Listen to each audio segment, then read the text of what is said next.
हर कोई देखना चाहता है खुद को इस दृश्य के अंदर। हर कोई चाहता है कि उसके हाथ में ट्रॉफी हो। हर कोई चाहता है कि वो इस जोश के साथ, उल्लास के साथ में दौड़ता हुआ आए और अपने माता-पिता की गोद में समा जाए।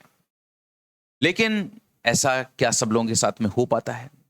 क्यों वो लोग रुक जाते हैं जो लोग बहुत मेहनत करते हैं? क्यों वो लोग अपनी मंजिल तक नहीं पहुँचते? आइए देखते हैं, इसी बारे के अंदर हम लोग बात करते हैं कि आखिर हमको ऐसा क्या करना चाहिए जिससे हमारे चेहरे पे भी ये खुशी आए। जब एक व्यक्ति कोई बहुत ज़्यादा मेहनत करता है और जब उसका टारगेट आने वाला होता है, तो जो उसका टारगेट आने वाला है और जो उसकी मेहनत है, उसके बीच में एक छोटा-सा गैप होता है, कि जैसे मैं कहता हूँ कि ये है आपकी सक्सेस, ये है आपकी मेहनत, ये है आपका हार्ड वर्क। लेकिन इस मेहनत और इस सक्सेस के बीच में एक चीज़ होती है जो बड़ा रुकावट डालती है और उस चीज़ को हम लोग कहते हैं स्ट्रेस। ये चीज़ें सोचना कि बैठे-बैठे आप ये सोचने लग जाते हैं कि यार सब कुछ पढ़ रहे हैं, बहुत अच्छा सब कुछ अच्छे से कर रहे हैं और आपके दिमाग में अचानक से आ गया कि यार मेरा होगा कि नहीं होगा? यार अगर मेरा नहीं हुआ तो क्या हुआ?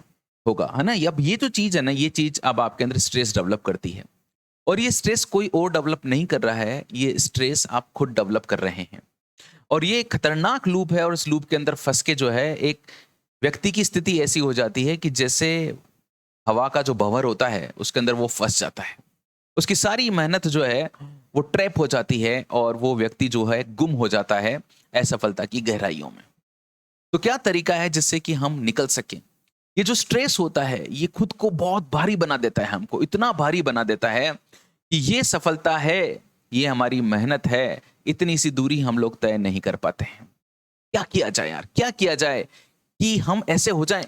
क्या किया जाए कि हम हल्के हो जाएँ? क्या किया जाए कि हमारी कम ज़्यादा जितनी भी मेहनत है हम उसका पूरा आउटपुट निकाल पाएँ? तो इसका बहुत ही बढ़िया सा मैं आपको तरीका बताता हूँ, इसका सबसे बढ़िया तरीका है मेडिटेशन, ध्यान।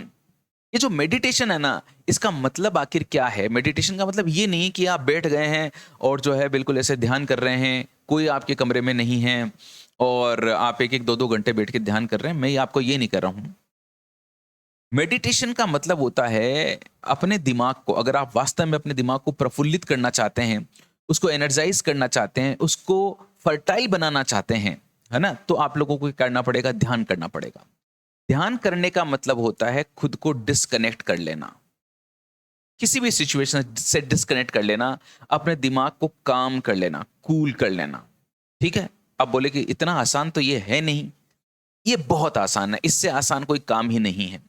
इमीडिएटली आप ये मेरी वीडियो देखते-देखते खुद को मेडिटेट कर सकते हो, डिस्कनेक्ट कर सकते हो। हर प्रकार के विचार से आपके दिमाग में जो कुछ भी चल रहा है ना, आप उससे दूर हट जाइए, डिस्कनेक्ट कर दीजिए, उसके बारे में सोचना बंद कर दीजिए। इमीडिएटली ये प्रोसेस जो है आपके साथ में क्विक होगा, क्विक, है ना? और जैसे ही आप अपने दिमाग को खुला छोड़ोगे, उसको रिलैक्स छोड़ोगे, उसको उसके ऊपर दबाव नहीं लगाओगे, मैं बता रहा हूँ आप खुद को इतना शांत फ़ील करेंगे। खुद से जुड़ी हुई हर आशा, हर निराशा, जीवन की हर परिस्थिति से एक बार के लिए आप डिस्कनेक्ट हो जाइए और उसके बाद में कुछ देर तक, कुछ समय तक आप इस अवस्था में रहिए। उसके बाद में आपको ऐसा लगेगा कि यार आपका जो दिमाग है वो बहुत ही खुद को आरामदायक स्थिति में महसूस कर रहा है। आपकी जो नसें जिनके अंदर तनाव आ गया था वो अब ढीली पड़ गई हैं, ओके? और अब आपका दिमाग जो है वो आगे सोचने के लिए तैयार है।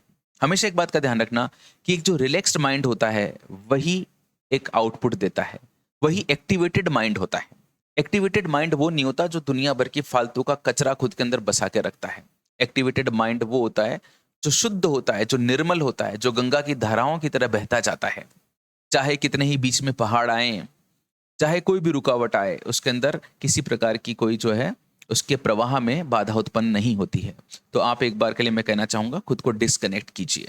मैं भी करता हूँ ऐसा, मैं भी करता हूँ जब मुझको लगता है कि मैं किसी सिचुएशन में ट्रैप हो रहा हूँ, है ना?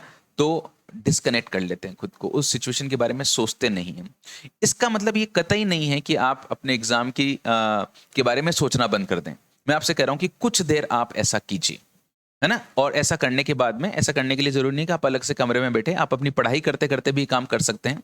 जब आप अपनी स्टडीज़ कर रहे हैं, ओके? जब आप अपने स्टडीज़ कर रहे हैं, आप देख रहे हैं कि x² + y² = a², तो बस यहीं थोड़ा-सा ध्यान लगा दीजिए। पूरा फोकस बस यहीं पे कीजिए और कुछ मत सोचिए कि ये मेरे एग्जाम में आएगा कि नहीं आएगा, क्या होगा, क्या नहीं होगा। ये सब चीज़ें आपको नहीं सोचनी है और ये बहुत ज़्यादा कठिन प्रोसेस नहीं है। एक बात हमेशा ध्यान रखिए कि जैसे ये सक्सेस है, हम ऐसा सोचते हैं बच्चों कि ये जो सक्सेस है और हम लोग यहाँ हैं, तो जब सक्सेस मिल जाएगी तो सक्सेस मिलने के बाद में मैं इस सक्सेस को एन्जॉय करूँगा। नहीं, आपने जो भी सोचा है कि ये मेरी लाइफ में सक्सेस है और आप अभी यहाँ हैं, तो इस बीच में जो टाइम इंटरवल है जब तक आपको सक्सेस नहीं मिली है, इस टाइम में भी आप खुश रहिए। ओके? और खुद को मानिए कि मैं सक्सेसफुल होऊँगा, 100% मेरे को सक्सेस मिलेगी। तो जब सक्सेस मिलेगी, तो मैं अभी परेशान क्यों हो रहा हूँ? इतने सुंदर समय को मैं क्यों जो है डिस्ट्रॉय कर रहा हूँ? अब आगे तो ठीक है, मैं जैसे एन्जॉय करूँगा वैसे करूँगा, लेकिन मुझे इस टाइम को भी एन्जॉय करना है। अगर आप इस टाइम को एन्जॉय करोगे, तो ये टाइम आपका जल्दी भी निकलेगा और साथ-साथ बहुत अच्छा भी निकलेगा और आपकी जो सोचने समझने की जो क्षमता है वो भी ज़्यादा बढ़िया होगी और आपका परफॉर्मेंस और आपका आउटपुट भी बढ़िया आएगा। So do not delay your happiness process, इसको बिल्कुल भी आपको डिले नहीं करना है। एक और बहुत अच्छी बात जो मैं आपको बताना चाहता हूँ वो ये है, ये फ़ोटो मुझे बहुत अच्छा लगता है। इस फ़ोटो में ये एक लड़का है जो खुद की शेप बना रहा है। देखो, है ना? खुद अपने टूल्स का यूज़ कर के जो है ये अपने इसने खुद की प्रॉपर शेप बना ली है। तो हमेशा ध्यान रखना कि a man is only responsible for shape of his destiny. कोई भी एक व्यक्ति जो होता है वो खुद के आने वाले समय के लिए खुद की जो डेस्टिनिटी है, जो उसकी नियति है, उसके लिए वो खुद ही रिस्पॉन्सिबल होता है। अगर आप अपने जीवन में हारते हो तो उस हार के जिम्मेदार आप हैं। अगर आप जीतते हो तो उसके जिम्मेदार आप हैं। ये सब कुछ इस बात पे डिपेंड करता है कि आपने इस खोपड़ी को कैसे यूज किया है ना? ये जो खोपड़ी है ये विचारों से चलती है। अपने विचारों को कंट्रोल करो, है ना? आपका जो एग्जामिनेशन होता है वो सिर्फ आपके सब्जेक्ट्स का एग्जाम नहीं होता है, वो इस बात का एग्जाम होता है कि आप अपनी लाइफ को कैसे मैनेज करते हो, अपनी सोच को कैसे मैनेज करते हो। कीप कनेक्टेड विद एबीसी की दुनिया।